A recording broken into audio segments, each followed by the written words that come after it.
So, kesimpulannya dari bacot taktik ini adalah tim Chelsea yang ini itu bukan kualitasnya UCL, ini kualitasnya Europa League, bahkan masih kualitasnya Conference League.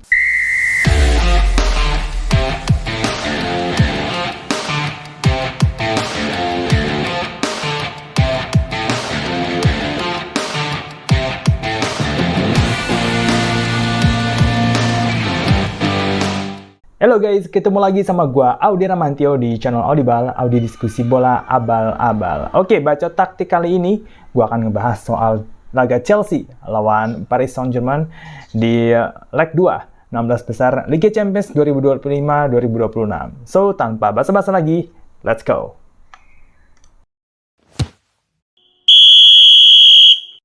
Oke, kita lihat dulu ya untuk starting line up dari kedua tim di laga ini. Oke, nah sebelumnya kita lihat dulu ya. Ya skornya 3-0 ya, PSG menang 3-0 lawan Chelsea. Sebelumnya Paris Saint-Germain udah menang duluan ya di kandangnya dia di Parc des Princes itu 5-2 ya. Skornya cukup telak ya guys.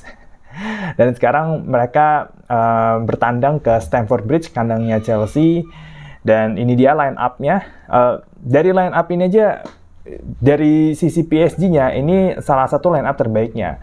Mereka kan cuma missing Fabian Ruiz ya kan, di lini tengah, diganti sama Zaire Emery. Sisanya ini ya pemain inti semua ya. Ini pemain yang musim lalu bawa PSG juara Liga Champions, minus Donnarumma ya. Kali ini Savonov tetap jadi kiper utamanya PSG. Meanwhile, di sisi Chelsea, ini tim yang berbeda ya, waktu Chelsea menang sama PSG 3-0 di final Piala Dunia Antar Klub 2025. Karena dari sisi back-nya terutama ya, ini jauh banget ya. Nggak ada Colwill, ya, terus habis itu Tosin juga nggak main. Lini tengahnya juga Enzo lebih ke depan, bukan di tengah bareng sama Caicedo. Dan di lini belakangnya ini terlihat sangat compang ya. Ada Chalobah, Jorel Hato, Mamadou Sarr. Dan juga di gelandang tengah Andre Santos. Ya ini sisi pertahanan inilah yang akan menjadi titik lemahnya Chelsea di laga ini. Dan kelihatan dari semua golnya, semua itu kesalahan defensif, kesalahan koordinasi, dan kesalahan organisasi permainan. Ya, Chelsea terlalu ngasih banyak ruang ke pemain PSG untuk explore.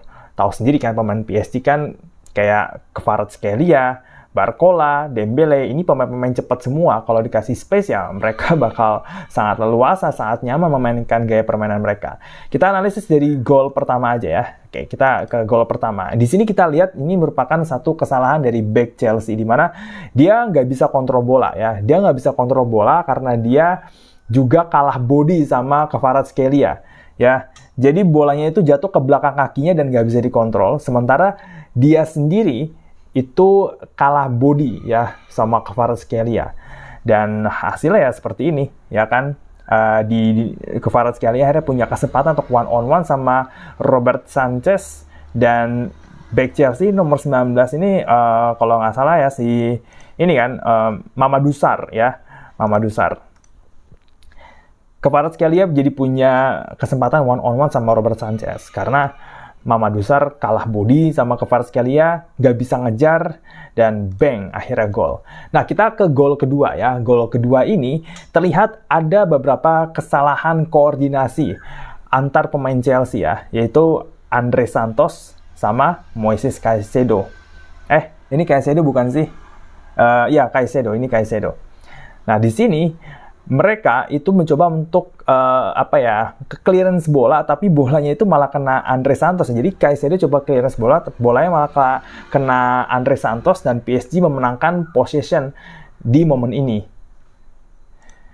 Nah, kita lihat di sini udah kelihatan kan bahwa ketika PSG melakukan transisi ke serangan balik, mereka udah punya dua pemain cepat di depan, ada Dembele, ada Barcola ya. Sedangkan dua pemain Chelsea out of position. Ya, Caicedo sama Andre Santos yang harusnya menjadi palang pintu utama di lini tengah, mereka kehilangan posisi, mereka out of position, oke? Sementara itu di sisi kirinya kita lihat sangat besar sekali ini space-nya. Kenapa? Karena Cucurella ini terlalu naik. Cucurella terlalu naik sehingga dia telat mundur. Dan yang terjadilah seperti ini, ya. Lihat, Cucurella ini masih di sini. Andre Santos di sini, Caicedo di sini, nggak ada yang bisa ngejar ini yang megang bola Zaire Emery kalau nggak salah kan bukan ya, ini bukan Zaire Emery, maaf. Ya intinya nggak ada satupun yang bisa ngejar satu pemain PSG ini. Sementara mereka punya space yang besar banget di sini. Mereka punya space yang besar di sini dan ada Barcola yang siap dapat operan pendek. Dan ya ketika di momen seperti ini nggak ada satupun pemain Chelsea yang bisa nutup ruang. Ini too much space loh. Lihat, ini sangat too much space. Oh, ini Hakimi ya. Ini sangat-sangat too much space. Hakimi bisa leluasa bawa bola dari sisi kanan. Kemudian, ya, kembali lagi, Andre Santos sama Caicedo ini udah out of position.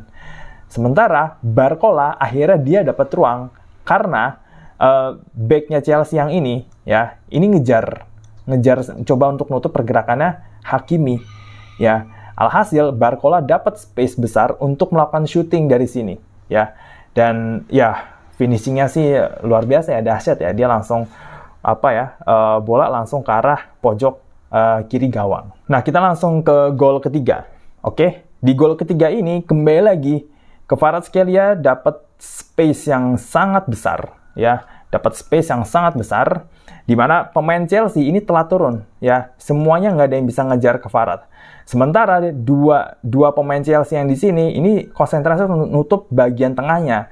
Lihat, ini gede banget loh.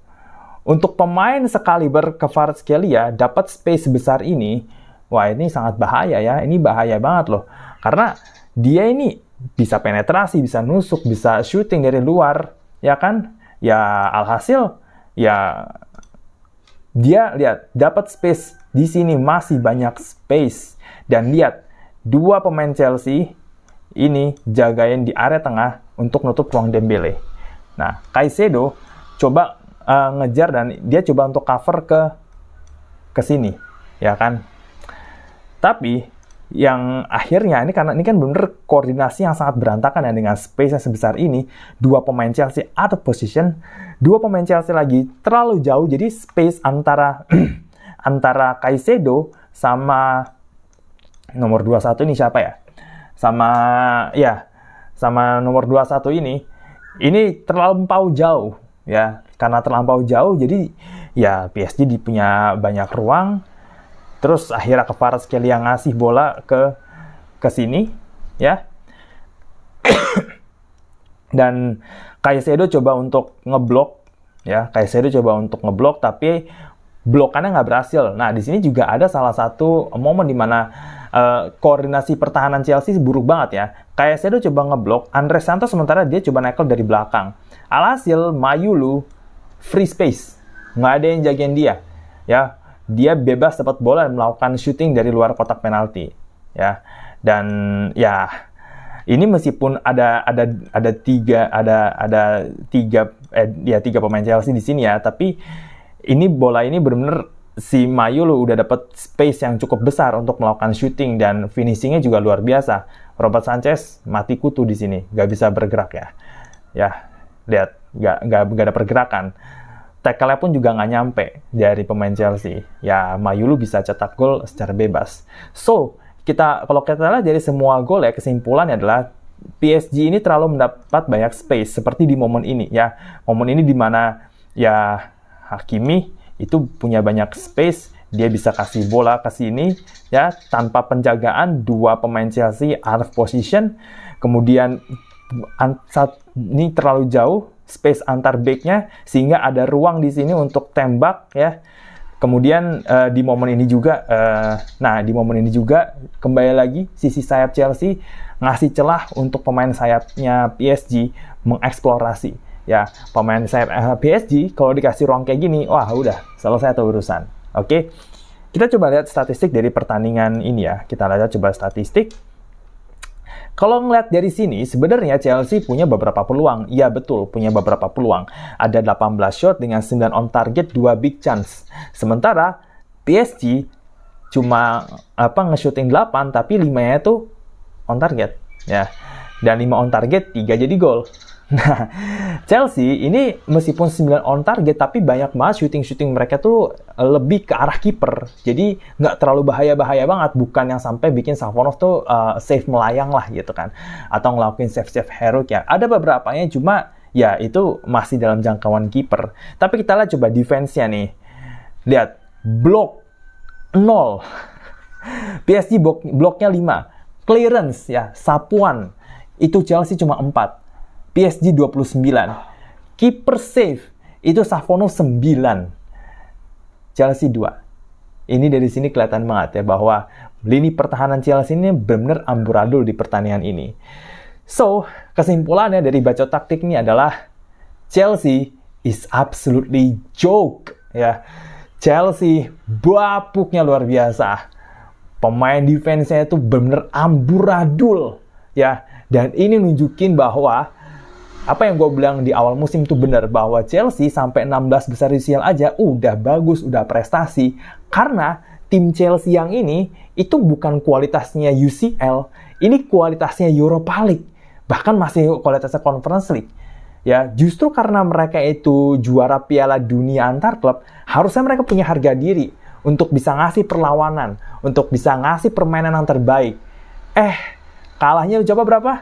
8-2 agregat. Aduh. Itu too much ya. Too much ya untuk status juara Piala Dunia.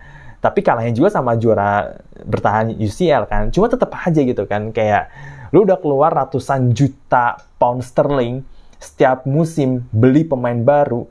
Banyak pula, mahal beberapa diantaranya. Tapi ini, pertampilan ini yang lu tampilkan di pertandingan sekelas babak 16 besar Liga Champions gitu. Dengan status itu sebagai juara Piala Dunia, absolutely joke ya. Ini tim Chelsea benar-benar levelnya Europa League, bahkan levelnya Conference League. Dan memang belum siap kan, main di UCL belum siap kan. Dari semua lininya Chelsea, dari kiper seperti ganti-ganti kan. Sanchez, Jorgensen, akhirnya balik lagi ke Sanchez. Lini pertahanan tadi, lini pertahanan ini udah benar-benar ditampol tuh lini pertahanan Chelsea. Amburadul parah banget ya. Depannya nggak percaya diri dalam cetak gol. Joao Pedro inkonsisten. Cole Palmer nggak sebagus di musim pertamanya. Enzo Fernandez nggak punya nilai tambah. Liam Delap ini kayak keberatan badan ya. Jadi emang komposisi pemain Chelsea di musim ini, wah itu emang bukan level untuk jadi juara UCL dan juara Premier League. Ya, nggak level di situ. Chelsea memang belum siap main di UCL. Harus setuju ya, fans Chelsea ya. Ini kalian dikasih paham sama PSG loh, bahwa tim kalian ini nggak sehebat apa yang kalian pikirkan gitu. Oke, itu aja untuk bacot taktik kali ini. Jangan lupa untuk subscribe channel Audible, kemudian like dan juga share ke teman-teman lo di media sosial. Beberapa klip akan gue buat di TikTok dan short, dan jangan lupa untuk masuk ke page gue di IDN Times, linknya ada di deskripsi. Sampai ketemu lagi di video selanjutnya. Gue Audara Mantio. Ciao, ciao.